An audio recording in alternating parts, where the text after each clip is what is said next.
Hai, selamat datang di Basic Math Channel. Sebelum kita mulai, jangan lupa subscribe, like, dan share video ini agar semua merasakan manfaat dari channel ini. Let's go! Assalamualaikum warahmatullahi wabarakatuh. Hari ini kita akan masuk pada subtema terakhir pada bab dimensi 3, yaitu tentang kedudukan bidang terhadap bidang lainnya. Ingat, di sini kita fokusnya pada kedudukan bidang terhadap bidang. Jadi nanti yang akan kita perhatikan adalah tentang posisi bidang terhadap bidang lainnya.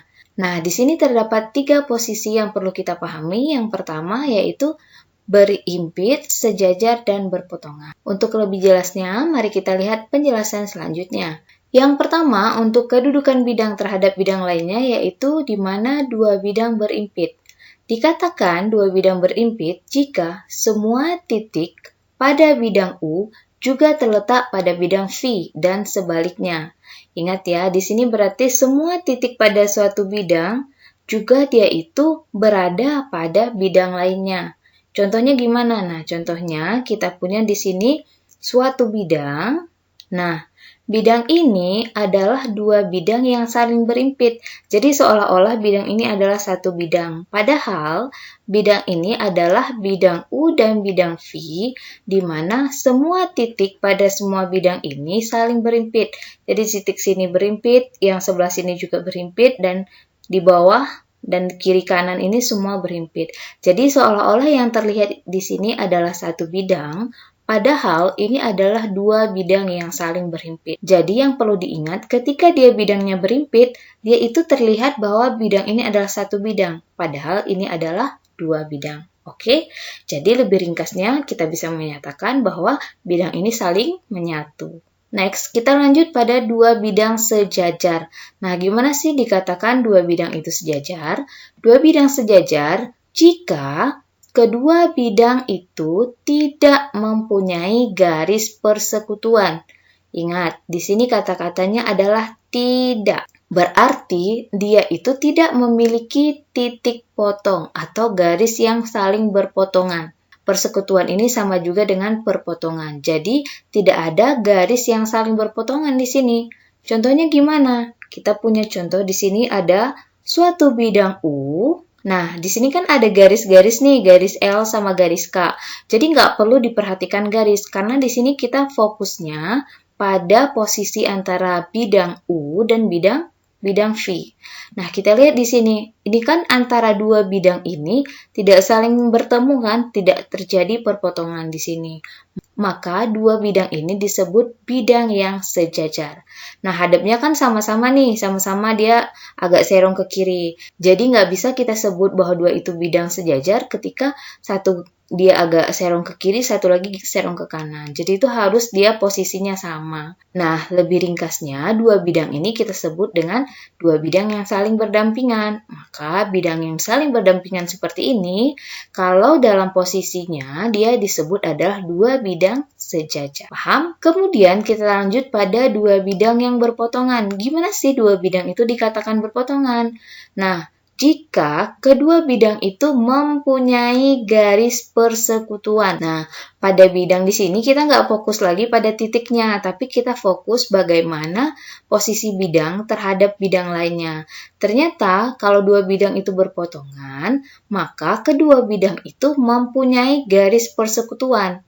Nah, kalau pada garis kan, yang disebut dengan persekutuan, yang mempersekutuan mereka adalah titik. Iya kan? Nah, sedangkan pada bidang, mereka itu dipertemukan oleh suatu garis.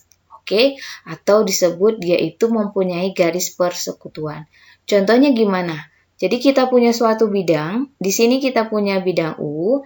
Bidang U ini dipotong oleh suatu bidang lainnya. Oke? Jadi bidang V ini menembus bidang U. Ketika bidang V menembus bidang U, ya kan? Dia terjadi perpotongan di sini. Jadi terbentuk suatu garis, yaitu garis AB.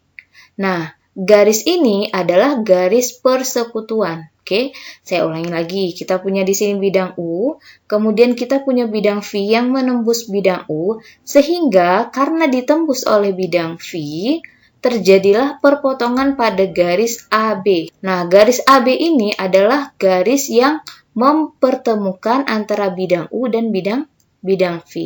Jadi, lebih ringkasnya kita sebut bahwa dua bidang ini saling memotong.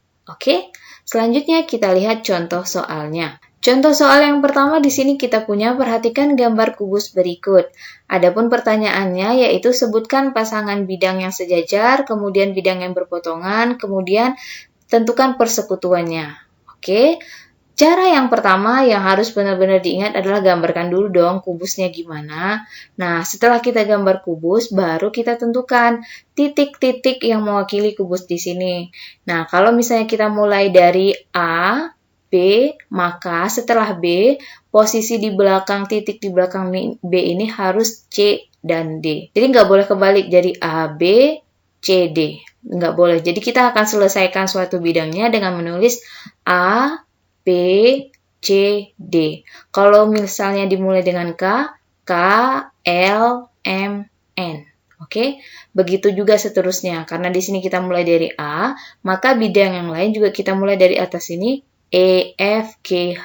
Paham tentang menentukan titik kan? Oke, selanjutnya kita langsung menyelesaikan soal yang pertama. Sebutkan pasangan bidang yang sejajar. Ingat, yang tadi sejajar.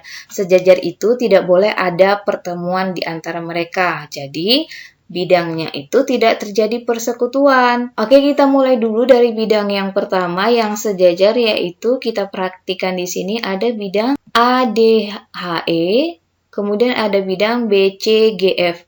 Kenapa dua bidang ini dikatakan sejajar? Perhatikan, bidang ini kan sama-sama dia agak serong ke kanan, kemudian dia tidak ada persekutuan, tidak pertemuan di antara dua bidang ini kan. Makanya bidang ini dapat dikatakan sejajar. Oke, kita tulis bahwa bidang ADHE sejajar dengan bidang BCGF. Kemudian kita perhatikan lagi nih, ada nggak bidang-bidang yang tidak terjadi pertemuan di antara mereka? Ternyata ada nih. Setelah kita mulai dari bidang yang kiri kanan, sekarang kita mulai bidang yang depan belakang.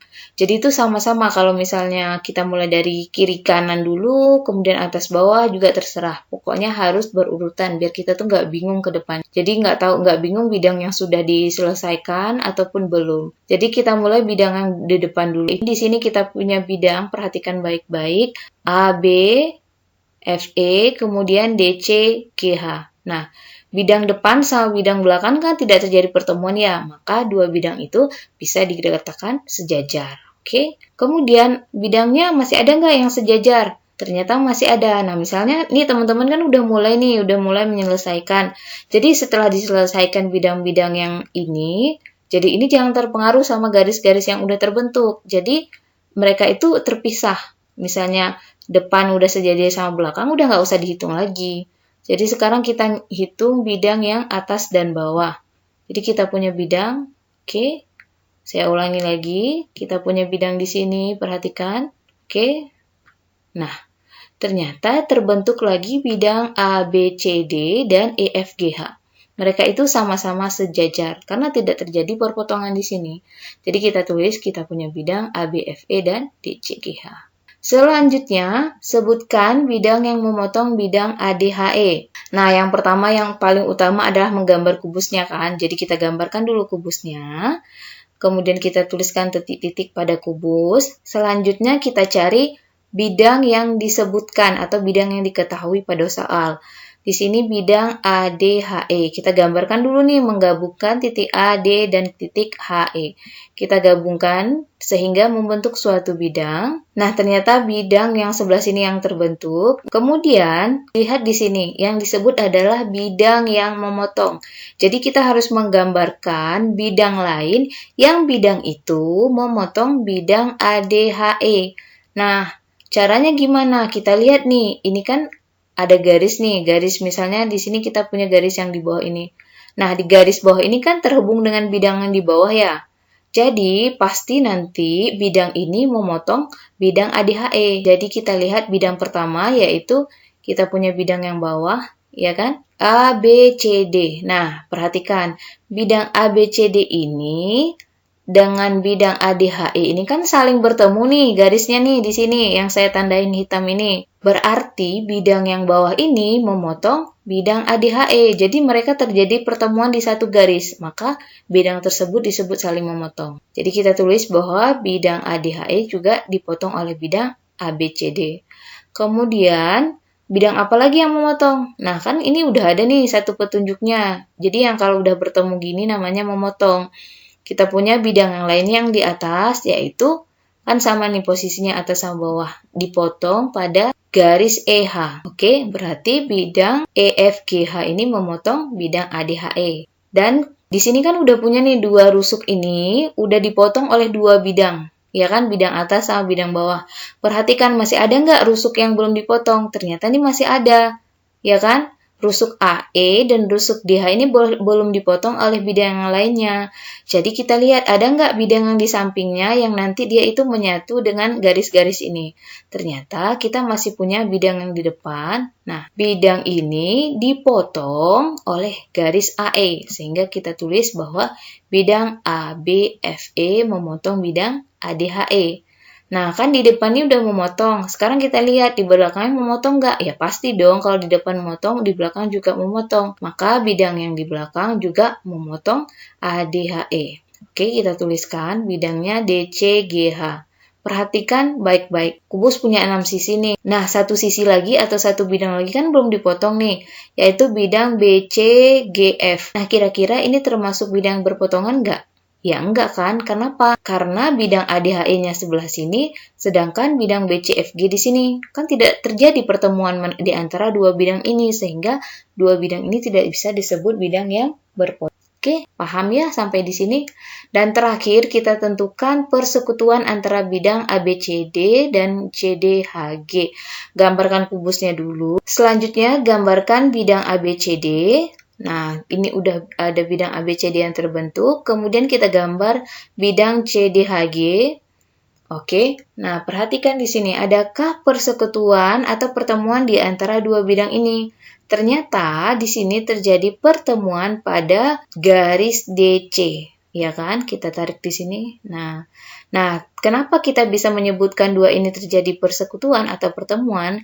Karena garis DC ini dia termasuk pada bidang ABCD dan juga dia termasuk pada bidang CDHG. Sehingga bidang ABCD dan CDHG dipotong oleh garis CD. Oke? Soal yang kedua, perhatikan bangun prisma segi 5, kemudian tentukan kedudukan bidang dengan bidang lainnya. Ingat, fokus di sini adalah bagaimana posisi suatu bidang terhadap bidang lainnya. Oke, kita mulai dari soal yang pertama. Kita harus menentukan bidang FGHIJ dengan bidang ABCDE. Nah, gimana sih posisi antara kedua bidang ini? Yang pertama dan paling utama ya tentu harus menggambarkan prismanya dulu, ya kan? Kita gambarkan prismanya, kemudian kita tentukan titik-titiknya. Setelah itu baru kita gambarkan bidang yang diketahui. Oke, yang pertama kita harus menggambar bidang FGHIJ. Oke, kita gambar dengan menghubungkan titik-titiknya. Setelah kita hubungkan titik-titik sehingga membentuk bidang seperti yang berwarna merah ini, kemudian bidang ABCDE kita gambar, ternyata dua bidang ini tidak terjadi pertemuan, ya kan? Berarti tidak berpotongan dong. Kemudian, karena mereka tidak berpotongan, sekarang kita lihat, kalau tidak berpotongan berimpit nggak? Oh, ternyata enggak. Kenapa nggak berimpit? Ini kan jelas-jelas bahwa dua bidang ini tidak bertemu kan semua titik-titiknya. Jadi terlihat jelas bahwa ini adalah dua bidang. Kalau berhimpit dia kan terlihat bahwa itu dua bidang menjadi satu, ya kan? Nah, otomatis karena bidang ini tidak berhimpit dan tidak juga berpotongan, dan kita perhatikan posisinya itu sama di sini, maka dua bidang ini dikatakan bahwa bidang yang sejajar. Ya, oke? Jadi kedudukan bidangnya adalah sejajar. Ya, gampang kan? Nah, sekarang kita lihat untuk yang B nih. Yang B kita disuruh tentukan bidang AEJF, kemudian E dengan bidang EDIJ. Oke, kita gambarkan dulu. Kemudian setelah kita gambarkan bidangnya. Oke, bidang AE. Oke, sip. Ini adalah bidang yang terhubung dari titik-titik, ya kan? Kemudian selanjutnya EDIJ kita gambar juga. Oke. Nah, perhatikan di sini. Bidangnya, ini bidang AEJF, kemudian di sini bidang EDIJ. Nah, di sini kan terjadi pertemuan, dari garis ini terjadi pertemuan di garis EJ. Bidang ini bertemu di garis EJ. Nah, otomatis kalau ada suatu garis yang mempertemukan dua bidang, atau satu garis yang sama-sama dia itu garisnya berposisi di bidang A dan bidang B, maka sudah bisa dipastikan bahwa kedudukan bidang tersebut adalah saling berpotongan. Oke, paham ya? Oke, selanjutnya untuk yang C, kita punya soal bagaimana posisi bidang ABGF dengan bidang FGHIJ. Nah, kalau dari soal aja nih kita bisa tahu nih bahwa satu bidang yang dibentuk ini terdiri dari 4 titik, sedangkan bidang yang lainnya terdiri dari 5 titik. Otomatis pasti nanti terjadi pertemuan, ya kan? Jadi kita gambar dulu. Setelah kita gambar bangun prismanya, kemudian kita gambar bidangnya. Oke, ini bidang ABGF, kemudian sekarang kita gambar bidang FGHIJ. Oke, ini adalah bidang yang di atas. Nah, kita lihat dua bidang ini terjadi pertemuan nggak? Iya kan, terjadi pertemuan pada garis FG. Jadi, kedudukannya adalah berpotongan. Oke, yang terakhir nih, bidang AEJF dengan bidang ABGF. Nah, gimana sih posisinya? Kita gambarkan juga dulu prismanya. Kemudian kita gambar bidangnya. Oke, ini bidangnya udah terbentuk di sini dari hasil menghubungkan titik-titik, ya kan? Sekarang kita gambar ABGF-nya di mana sih posisinya? Oke, ternyata bidang ABGF ini berdampingan dengan bidang AEJF, ya kan? Lihat nggak, terjadi nggak pertemuan di sini? Ya, pasti kan, karena mereka berdampingan di sini seperti ini. Nah, garis AF ini ternyata dia juga berada di bidang AEJF dan juga bidang ABGF, sehingga dua bidang ini saling berpotongan. Oke, paham ya? Jadi intinya kalau dia itu berpotongan, terjadi pertemuan antara dua bidang seperti ini, dan dia itu dipertemukan oleh suatu garis. Oke, dipertemukan oleh suatu garis, bukan oleh suatu titik. Kemudian, kalau misalnya dia itu sejajar, dia itu tidak dipertemukan oleh suatu garis. Jadi posisinya itu tidak terjadi perpotongan. Oke, demikian untuk materi hari ini. Terima kasih telah belajar bersama kami. Nantikan video selanjutnya tentang jarak. Dan dukung kami untuk terus mengupload video-video pembelajaran selanjutnya dengan cara mensubscribe channel ini. Dan juga di-share ya. Terima kasih.